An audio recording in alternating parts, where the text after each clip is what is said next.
El 31 de octubre del 2007, a las 4:55 de la tarde, un joven, un menor de edad, le propinó varios disparos a mi padre, acabando con su vida unas 2, 3 horas después.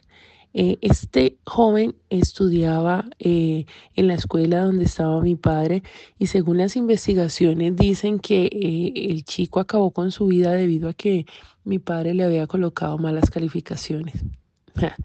No sé, una historia bastante compleja. Y en este momento de mi vida yo estaba en Bogotá. Exactamente yo salí de la ciudad de Cali para Bogotá el 17, entre el 15 y 17 de septiembre, y esto pasó hasta el 31 de octubre del 2007. En este momento las condiciones de mi casa no eran muy buenas debido a que no tenía una buena relación con ninguno de los miembros de mi familia. No sé qué había pasado. Yo creo que estaba en una mala racha, pero tuve unas diferencias con mi hermana mayor y mi hermana mayor era uno de los pilares más grandes en mi familia. Era la enfermera de todos, como la mayor era la que lideraba muchas cosas de la casa, ya que mi mamá debía trabajar todo el día. Entonces, lo que ella dijera era muy importante en el hogar. Y bueno, yo trabajaba para ella en un negocio de peces que teníamos y tuvimos unas diferencias y terminamos la relación en ese momento. Esta información bajó a mis padres y pues ellos de una u otra forma me culparon pensando que solamente yo pues había sido la causante del problema, lo que me obligó a partir para Bogotá porque no quería seguir lidiando con toda esa situación en mi casa. Eso fue más o menos cuando yo tenía unos 19, 20 años, no estoy segura y cuántos años tenía en esa época, pero bueno, ese fue el motivo por el que yo salí de mi casa. Yo en ese instante, mi tía,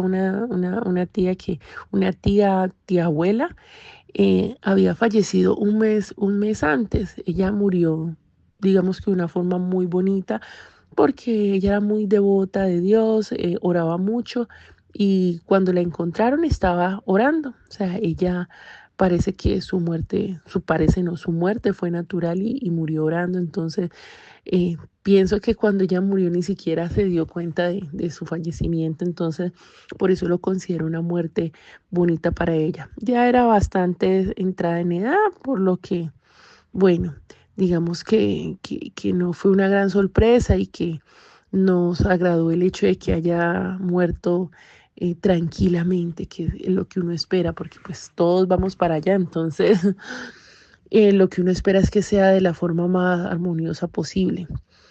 Con la muerte de mi tía, ella me dejó la nevera que tenía en su casa. Entonces yo en esa época vendí la nevera. Me acuerdo tanto que me dieron 300.000 pesos por esa nevera y con esos 300 fue que partí a Bogotá. En Bogotá me esperó eh, un amigo de el que sería mi futuro esposo en esa época. Estuve viviendo con ellos más o menos un mes mientras conseguía trabajo y lograba buscar un estudio. Y pues mientras estuve ahí, todos los días madrugaba a buscar trabajo y después, más o menos como unos 20 días, conseguí un trabajo de guardia de seguridad. Sin embargo, pues ya en esa época ya se me habían prácticamente acabado los 300, o sea, ya estaba en las últimas, por decirlo así, pero yo en ningún momento tuve contacto con mi familia porque pues como había salido de la casa para mí no era aceptable volver a llamarlos o pedirle algún tipo de ayuda. Yo era consciente de que había salido por mi propia voluntad, entonces yo debía tener la valentía y el coraje de salir adelante sola. Afortunadamente contaba con esta parejita porque fue una parejita que me ayudó, una parejita de amigos y mi pareja en esa época estaba a punto de viajar también a Bogotá para que nos pudiéramos radicar juntos. Él sí tenía un trabajo, ya había conseguido un trabajo que aunque se ganaba el mínimo en esa época, pues nos podría ayudar para también sobrevivir en el apartamento que pensábamos arrendar. En este trabajo que tenía de guardia de seguridad, trabajaba bastante lejos de donde yo estaba ubicada. Trabajaba 12 horas, a veces 24 horas. Quiere decir que trabajaba todo el día y toda la noche. Era un trabajo bastante esclavizante. Y lo más triste de esto es que yo salí de ese trabajo y ni siquiera me pagaron. Pero eso es otra historia. Mientras yo estaba en el turno laboral, ya mi pareja había llegado a Bogotá, ya nos habíamos radicado en el aparte estudio, un aparte estudio que nos costaba 320.000 pesos en esa época. Era con baño independiente, pero la puerta de salida sí la compartíamos con la dueña de la casa, que era una señora mayor que era bastante complicada. Ella decía, no pueden llegar tarde, no pueden hacer ruido, no pueden respirar. Fueron unos meses duros viviendo con la señora, pero bueno, fuimos afortunados porque no nos pidió muchos documentos para poder llegar ahí. Estaba yo en uno de mis turnos de trabajo. eh, Ese día había doblado turnos, si mal no estoy, cuando me llamó mi pareja y me dijo, amor, acabo de ver en el noticiero de la mañana, eran de las 7 de la mañana, acabo de ver las placas del carro de tu papá. Y yo, ¿las placas? ¿Cómo así? Y me dijo, sí, creo que lo asaltaron, no te preocupes, pero llama a tu casa para ver qué pasó, porque salió en la noticia y dice que lo asaltaron. Yo angustiada, pedí permiso en el trabajo y bajé. Yo trabajaba como en una loma de Bogotá. Entonces bajé, tuve que bajar para poder hacer una llamada porque hasta donde yo estaba no tenía la forma. Me dirigía a la parte baja de la montaña para poder hacer la llamada. Cuando llamé me contestó, si mal no estoy, mi madre. Le dije, mamá, acabamos de ver la noticia que robaron a mi papá, ¿qué le pasó? Y me dijo, no, Joana, no lo robaron, a él lo mataron ayer. Yo había llamado un día después, al 1 de noviembre, y yo, ¿cómo así, mamá? ¿Y por qué no me dijeron? ¿Cómo así? ¿Qué pasó? Yo estaba completamente angustiada. Ella me comentó que sí, que había sido un estudiante, que había sido a las 5 de la tarde, pero a las 9 ya le dieron 2 paros cardíacos y no resistió y falleció. Prácticamente anonadada, me subí nuevamente a mi puesto de trabajo, llamé a mi jefe y le dije, tengo que salir, acaban de asesinar a mi padre. La jefe, que era una mujer en ese entonces, me dijo, ah, eso es terrible, pero listo, termíname el turno y te puedes salir. Eran las 7 de la mañana y mi turno acababa a eso de las 5 de la tarde.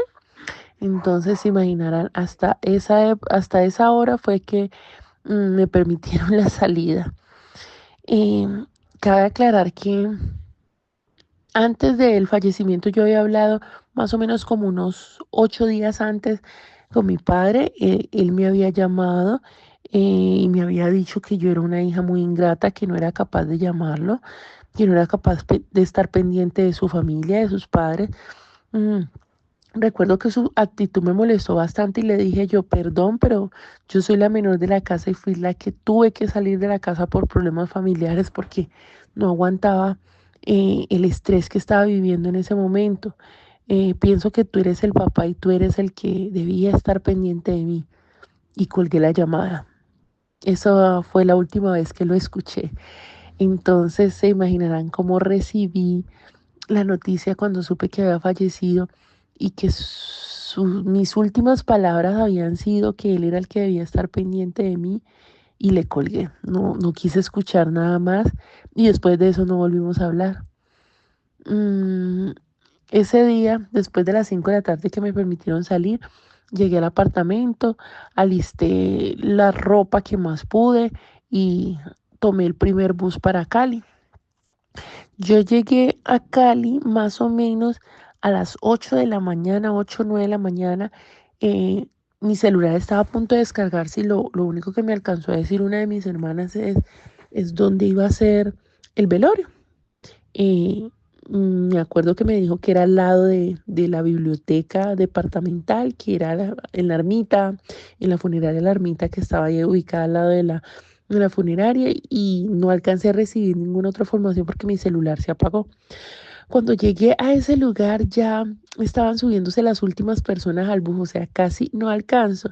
Y de no haber alcanzado ahí, no hubiera podido ver a mi padre por última vez porque ya no tenía más conexión, o sea, en el cementerio no sabía si ellos iban a tener señal para comunicarme y yo no tenía forma porque tenía el celular apagado. Entonces, bueno, alcancé a llegar ahí y, y bueno, me vi con mi hermana, me subí al bus, le pregunté qué había pasado y me explicó que un estudiante le había propinado 2 disparos, uno en su cara y otro en el abdomen. El de la cara atravesó su médula espinal, y si mi padre hubiera quedado vivo, pues hubiera quedado cuadrapléjico. Eh, pero pues no resistió el impacto, que eso digamos que fue una fortuna para él porque de haber quedado vivo hubiese quedado en pésimas condiciones. Y bueno, 2, 3 horas después falleció. Cuando llegamos al cementerio, tuvimos la ceremonia de- de velación y bueno, bajamos ya para hacer el respectivo suceso. Eh, Esa fue la última vez que lo vi. eh, en el ataúd estaba hinchado todavía, creo que recuerdo su cara completamente inflamada, se le veía aún la forma en que cosieron su labio, para tapar la herida que habían dejado. Yo puse mi mano en el ataúd para decirle que lo perdonaba y que me perdonara también por haber quedado, eh, pues de una u otra forma peleado, y cerré los ojos, y cuando cerré los ojos yo sentí como él puso la mano, su mano sobre mi mano, quedé impactada y abrí los ojos y lo volteé a mirar y lo vi bien, o sea, ya no lo veía hinchado. Yo estaba anonadada y no podía creer lo que estaba viendo y lo que estaba sintiendo. Yo todavía sentía el calor de su mano sobre mi mano, y en ese momento una amiga me abrazó por la parte de atrás y me dijo, amiga, lo siento mucho, y volví a reaccionar, y cuando moví la cara, volteé a mirarlo y otra vez lo vi en las mismas condiciones, hinchado como lo había visto. Yo en ese momento ya no pude llorar más, me levanté, recuerdo que estaba mi amiga y creo que una tía también me alcanzó a alzar, no recuerdo quiénes estaban detrás mío, pero en ese momento se pausaron mis lágrimas porque todavía podía sentir el calor de su mano sobre mi mano y estaba segura de haber escuchado de yo estoy bien, yo voy a estar bien. eh, Creo que eso ha sido un evento que me ha acompañado durante el resto de mi vida, porque a pesar de que muchas cosas yo he dicho, me hubiera gustado que mi padre también estuviera aquí. Creo que todo el tiempo en este camino de mi vida, él realmente siempre ha estado apoyándome. Muchas gracias por escucharme.